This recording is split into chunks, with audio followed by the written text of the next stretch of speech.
kuomba maombi ya vita dhidi ya nguvu za giza zinazolenga kukwamisha kesho yako. Bwana Yesu asifiwe sana. Amen. Watu wa Mungu, nguvu za giza zipo kama vile ambavyo nguvu za nuru zipo. Bwana Yesu asifiwe sana. Amen. Nasema nguvu za giza zipo na zinafanya kazi kama vile nguvu za nuru zilivyo. Kwa hiyo ni muhimu kama vijana wa Kristo, kama vijana wa Yesu, mara nyingi tumekuwa tukizitumia nguvu za Mungu kwa ajili ya vitu vingine, lakini usiku wa leo Mungu anataka kutufundisha kutumia nguvu za Mungu ili kuzipinga, ili kushughulikia nguvu za giza zenye lengo la kukwamisha kesho zetu. Jina la Bwana libarikiwe sana. Na ashukuriwe Mungu, hiki kipindi ametupa usiku wa manane. Sema usiku wa manane. Kule nyuma mtu hajasema usiku wa manane. Usiku wa manane, soma kwenye Biblia. Usiku wa manane sio usiku wa kawaida. Usiku wa manane, mambo mengi ambayo Mungu alifanya vita, alifanya usiku wa manane. Wanaoamini waseme amen. Amen. Kwenye kile kitabu cha Kutoka, ile sura ya 12, ule mstari wa 29, wakati Mungu amempa maelekezo Musa ya kupaka damu ya Yesu kwenye malango, Biblia inasema usiku wa manane. Usiku wa manane ndipo Mungu alipokuwa anapita anawaua wazaliwa wa kwanza wote wa Misri, wa mnyama, wa mwanadamu, wa mtumwa, wa tajiri. Usiku wa manane. Usiku wa manane sio usiku wa kawaida. Jina la Bwana libarikiwe sana. Amen. Usiku wa manane watu ndio wanatoka kupigana vita. Usiku wa manane watu ndio wanateka nyara. Usiku wa manane watu ndio wanapangua mageti. Si unamkumbuka Samsoni? Mimi usipoitika. Si unamkumbuka Samsoni? Ndio. Biblia inasema wakati watu wa Gaza wamemfungia kila kona, wamemfungia, wanasema huku ndani sasa Samsoni tutamkamata. Samsoni leo ndio hakwisha habari yake. Usiku wa manane akaamka, akaenda kwenye lango la geti, akang'oa yale mageti, akaenda akayatupa huko mlimani. Usiku wa manane. Mungu ametupa usiku huu wa ajabu sana. Lazima tushughulikie nguvu zote za giza zinazolenga kushambulia maisha yetu. Walio tayari waseme amen. Tunaishi kwenye ulimwengu ambao nguvu za giza zimetapakaa. Tunaishi kwenye mazingira ambayo upinzani wa kesho yetu ni mkubwa kupita kawaida. Tuna vita kila kona, tuna vita pande zote, tunashambuliwa usiku na mchana, tunawindwa kila kuitwapo leo. Ni bahati mbaya tu saa ingine hatuoni.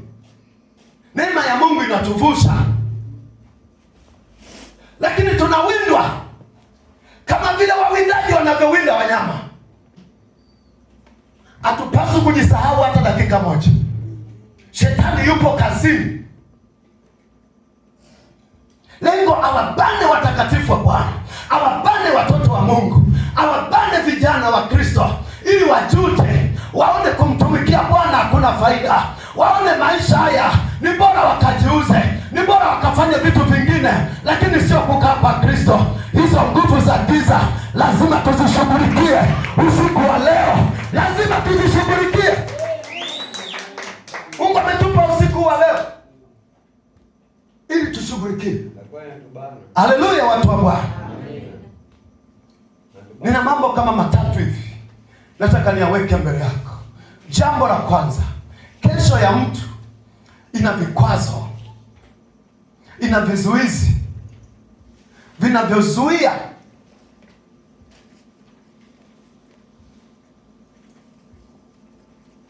isitimie kama Mungu alivyopanga. Kesho ya mtu ina vikwazo, ina vizuizi vinavyozuia hiyo kesho isitimie kama Mungu alivyopanga. Inawezekana kesho yako ikatimia, lakini sivyo alivyopanga Mungu.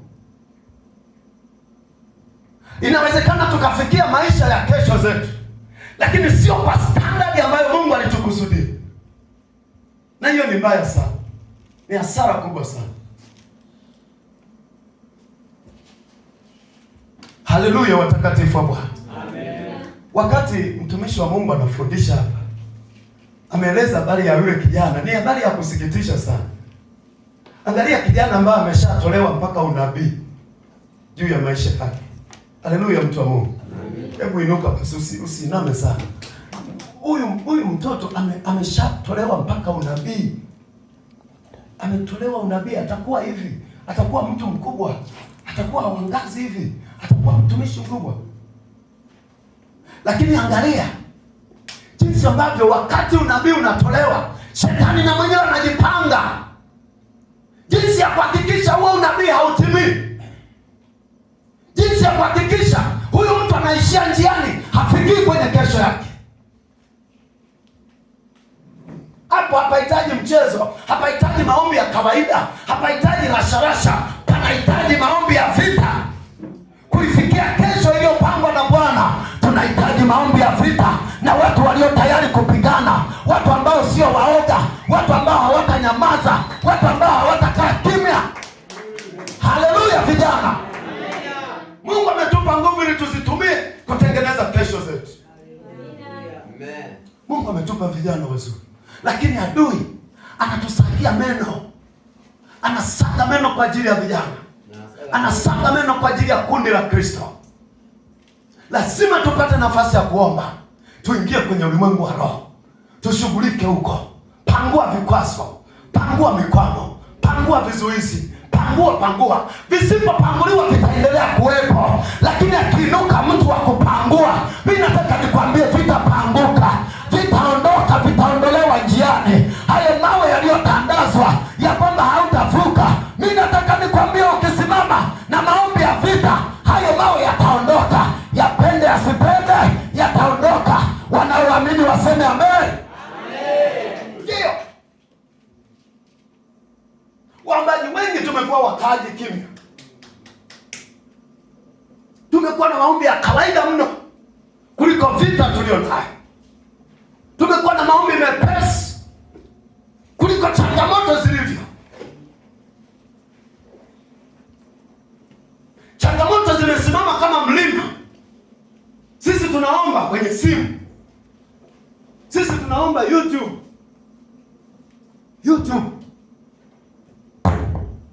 Namna hiyo hatuwezi kuvuka. Jina la Bwana libarikiwe sana. Amen. Kesho ya mtu na vikwazo. Angalia Biblia kwenye kile kitabu cha Kutoka, ile sura ya 17. Kuna neno pale, mstari wa 8, neno la Mungu linasema hivi. Musa akamwambia Joshua, tuchagulie watu katoke upigane na Wamaleki. Kesho nitasimama juu ya kilele kile, na ile fimbo ya Mungu nitakuwa nayo mkononi mwangu. Basi Joshua akafanya kama Musa alivyowaambia. Anasema kwamba alivyomwambia, akapigana na Amaleki, na Musa na Haruni na Huri wakapanda juu ya kile kilima. Ikawa Musa alipoinua mkono wake, Israeli walishinda, na alipoushusha mkono wake, Amaleki walishinda. Lakini mikono ya Musa ilikuwa mizito, basi wakatoa jiwe wakaliweka chini yake, akalikalia. Haruni na Huri wakategemeza mikono yake, mmoja upande huu na mmoja upande huu. Mikono yake ikathibitika hata jua lilipokuchwa. Joshua akawaangamiza Amaleki na watu wake kwa ukali wa upanga. Jina la Bwana libarikiwe sana. Amen. Angalia, Amaleki anatokea wakati Israeli yuko safarini kuielekea kesho yake njema. Mungu amemwambia Israeli, kesho yako haiko Misri, kesho yako iko Kanaani. Ondoka, anza safari. Na aliondoka kwa ushindi sana. Aliondoka akiwa ameteka nyara kule, lakini njiani Amaleki anajitokeza kumzuia, anampiga, anamkinga ili ashindwe kufika Kanaani. Hata leo upinzani huo ni mkubwa, unatokea kwenye maisha yetu. Watu wanakutana na vita za njiani, ghafla mambo yanaharibika njiani, ghafla upinzani unainuka kwenye safari ya maisha ya kijana. Huyo ni Amaleki anatokea.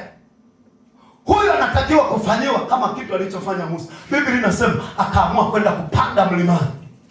Alikuwa naomba, yale hayakuwa maombi ya kawaida, yalikuwa ni maombi ya vita. Haleluya, watu wa Mungu. Anasema Joshua, wewe endelea kupigana huku, sisi tukaombe. Anaomba nini? Anaomba maombi ya vita. Ajenda moja ni lazima kushinda, sio kushindwa. Haleluya, haleluya, washindi.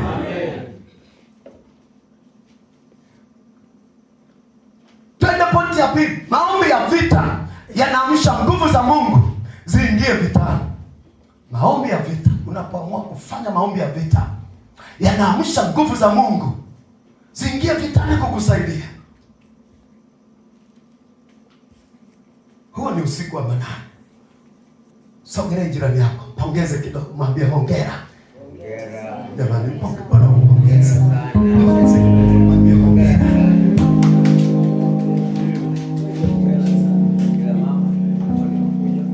Pointi ya pili, maombi ya vita yanaamsha nguvu za Mungu ziingie vitani kukusaidia.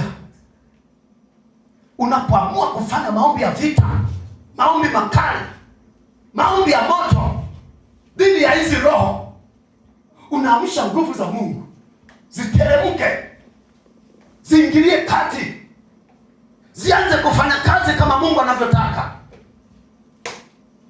Haleluya. Angalia Biblia kwenye kile kitabu cha Nyakati wa Pili, Nyakati wa Pili ile sura ya 14.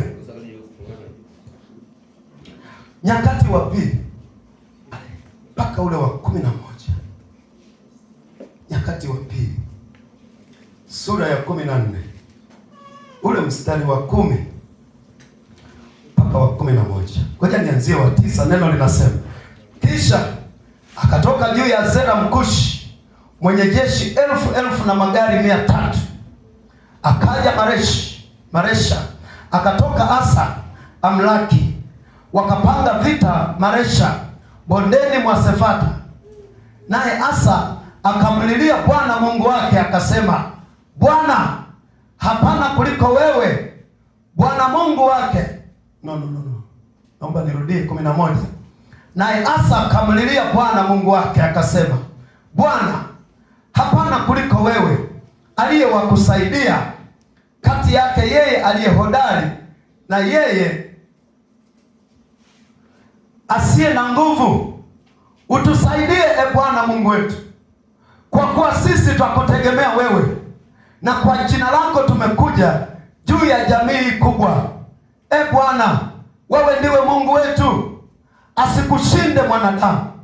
Basi Bwana akawapiga Wakushi mbele ya Asa na mbele ya Yuda, na Wakushi wakakimbia. Bwana Yesu asifiwe sana. Haleluya, watu wa Bwana. Angalia hii habari.